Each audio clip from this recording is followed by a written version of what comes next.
Hello everyone, my self Jitendra Sharma. तो कैसे हो आप सभी? आई होप कि आप अच्छे होंगे। तो आज की इस वीडियो के अंदर हम लोग जानेंगे कि बीएमएस के फ्यूचर स्कोप। तो गाइस, पहले तो मैं बात करूं कि अगर बीएमएस के अंदर स्कोप नहीं होता तो क्या मैं बीएमएस लिया होता? अगर मान लो मैंने बीएमएस ले भी लिया होता, तो अगर स्कोप नहीं होता तो मैं बीएमएस को प्रमोट करके वीडियो नहीं बनाता। तो गाइस, सच में बीएमएस के अंदर अच्छा स्कोप है। और मैं बात करता हूँ एमबीबीएस की। तो अगर मान लो आप एमबीबीएस कर रहे हो, आपको न तो आपके कॉन्सेप्ट क्लियर है, ना आपको कुछ स्किल्स आ रही है, ना आपका क्लिनिकल प्रैक्टिस अच्छी है, तो फ्रेंड्स फिर आप अपना क्लिनिक खोलते हो तो आपके पास पेशेंट मान लो एक बार आ भी गया एमबीबीएस देख के, लेकिन फिर दोबारा कभी नहीं आएगा। तो फ्रेंड्स, बात ये है ना कि आपको नॉलेज होना चाहिए, चाहे वो एमबीबीएस हो चाहे बीएमएस। यहाँ पे ऐसा नहीं है कि मैं कंपेयर कर रहा हूँ एक दूसरे को कि बीएमएस अच्छा है एमबीबीएस अच्छा है, नहीं, दोनों ही अपने आप में बहुत ही अच्छे हैं। एमबीबीएस एलोपैथी के अंदर एक अलग लेवल है एमबीबीएस का, और बीएएमएस का आयुर्वेदिक के अंदर एक अलग लेवल है। तो दोनों कोर्स ही अपने आप के अंदर बहुत ही अच्छे हैं। अब मैं बात करता हूँ बीएमएस के बाद गवर्नमेंट जॉब की। तो गवर्नमेंट के अंदर आप एएमओ एंड आरएमओ बन सकते हो। एएमओ का मतलब होता है आयुर्वेदिक मेडिकल ऑफिसर। तो इसमें आप सेंट्रल हॉस्पिटल या स्टेट हॉस्पिटल के अंदर आप जॉब कर सकते हो। इसकी सैलरी रहती है 70,000 से 1 लाख के आसपास। एंड आप आरएमओ भी बन सकते हो, रेजिडेंट मेडिकल ऑफिसर। तो इसकी भी सैलरी आपको 80,000 से 1 लाख के आसपास मिलेगी। अब मैं बात करता हूँ बीएमएस के बाद प्राइवेट हॉस्पिटल ज्वाइन करने की। अगर आप प्राइवेट हॉस्पिटल ज्वाइन करते हो तो वहाँ पे आपकी सैलरी 25,000 से 50,000 के आसपास रहेगी। क्योंकि अगर आप बीएमएस के बाद क्लिनिक खोलते हो तो उसमें ये है कि वो आपकी स्किल्स पे डिपेंड करता है कि आप कितने पैसे कमाते हो। बहुत सारे क्लिनिक खोल के इन लैक्स के अंदर भी पैसे कमा रहे हैं। फिर बीएमएस के बाद आप पंचकर्मा सेंटर भी खोल सकते हो।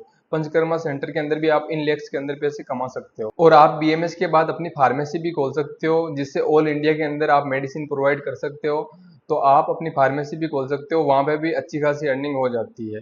पतंजलि हो गई, हिमालय हो गई, डाबर हो गई, वैद्यनाथ हो गई। तो आप इन बड़ी बड़ी कंपनीज के अंदर जॉब भी कर सकते हो, वहां पे भी आपको अच्छी खासी सैलरी मिल जाएगी। फिर मैं बात करता हूँ कि आपने नीट की कोचिंग तो कहीं की होगी।